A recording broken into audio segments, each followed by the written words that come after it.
Olá, crianças. Professor Paulo chegando aqui com mais uma aula de geografia. Nosso assunto de hoje será a biosfera. Esse assunto está na página 38 do livro de geografia. Pegue o material de vocês e boa aula. Vamos começar. E o que é a biosfera?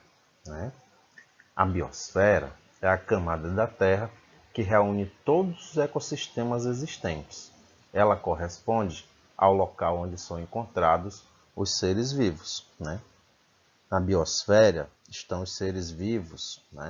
Nela devemos incluir os seres que habitam a atmosfera, ou seja, os pássaros, as criaturas que voam, borboletas, abelhas, a litosfera, que é a parte da camada que é composta por terra, lá habitam insetos, minhocas, e a hidrosfera, que é a água, onde habitam lá peixes e animais marinhos. Então a biosfera é a camada que engloba, ou seja, que reúne todos os seres vivos existentes no planeta Terra. O termo biosfera, a palavra biosfera, ela é formada da junção de outras duas palavras. Ela deriva do grego, ou seja, do dicionário grego, onde bios significa vida e sphaira, quer dizer esfera, significa globo. E juntando as duas palavras fica o globo ou a esfera da vida. Isso quer dizer o quê? Que é como se fosse uma bola, e dentro dela o lugar onde todos os seres vivos habitam. A biosfera, ela possui um elemento, um sistema chamado habitat.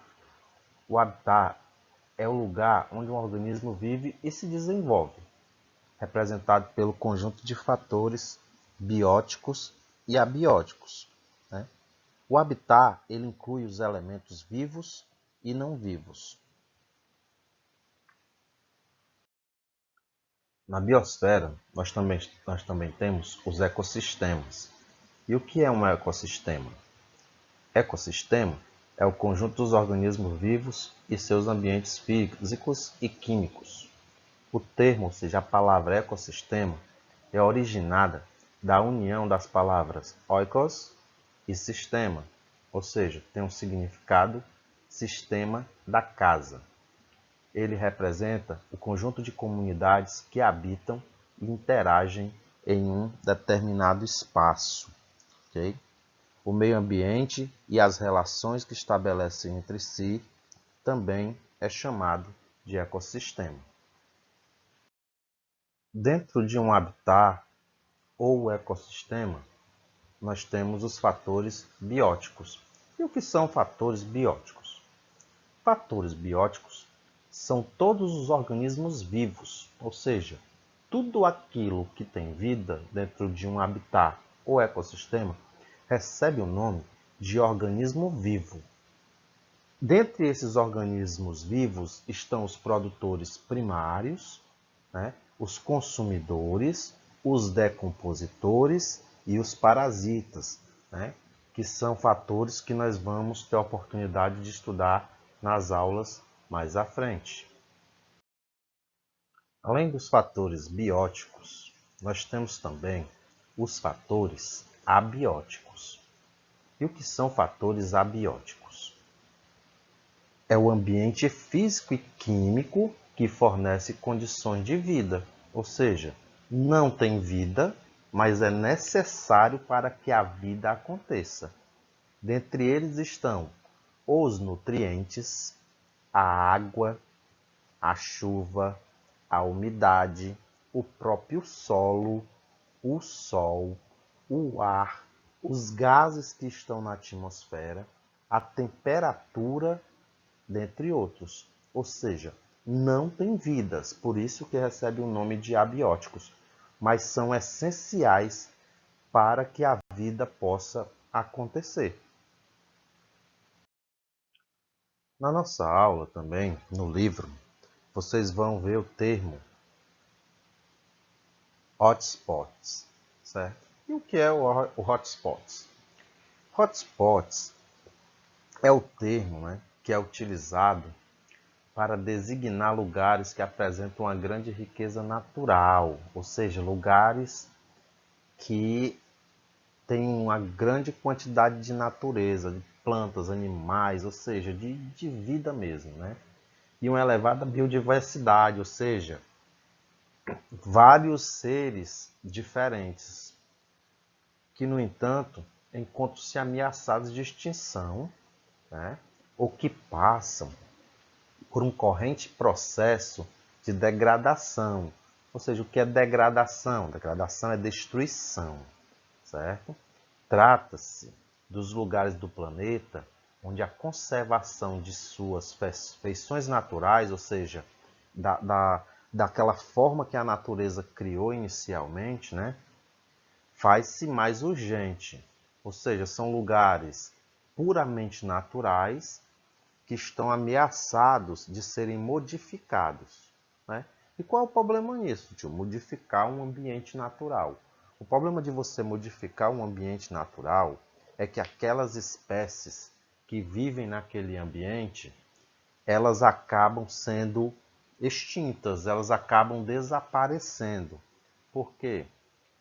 Porque ali naquele ambiente é onde está geralmente o seu alimento, né? Os animais da mesma espécie, que é onde ocorre a reprodução, né? Aquela temperatura daquele lugar é adequada para aquele ser sobreviver, né? Então, quando eu destruo, eu mudo tudo isso, né? E aqueles seres que vivem naquele ambiente acabam sendo prejudicados, né? E prejudicado não seria nem a palavra correta, eles acabam sendo dizimados mesmo, aniquilados, mortos, desaparecem. Por isso a importância de manter esses lugares conservados sem interferência humana. Na tentativa de manter os lugares conservados, né, são criadas as reservas ambientais. E o que é uma reserva ambiental? As reservas ambientais são áreas designadas como de proteção ambiental. Ou seja, ali é um lugar onde o ser humano não pode modificar aquele ambiente. Ele pode até frequentar, entrar, olhar, mas ele não pode modificar, ele não pode mexer. Ele não pode caçar, ele não pode derrubar árvore, ele não pode alterar a estrutura daquele lugar, certo? Podem ser designadas, né, por instituições governamentais, ou seja, o governo pode tornar aquele lugar reserva, ou mesmo por iniciativas individuais, como proprietários de terras, que desejam criar uma área de proteção em suas próprias propriedades.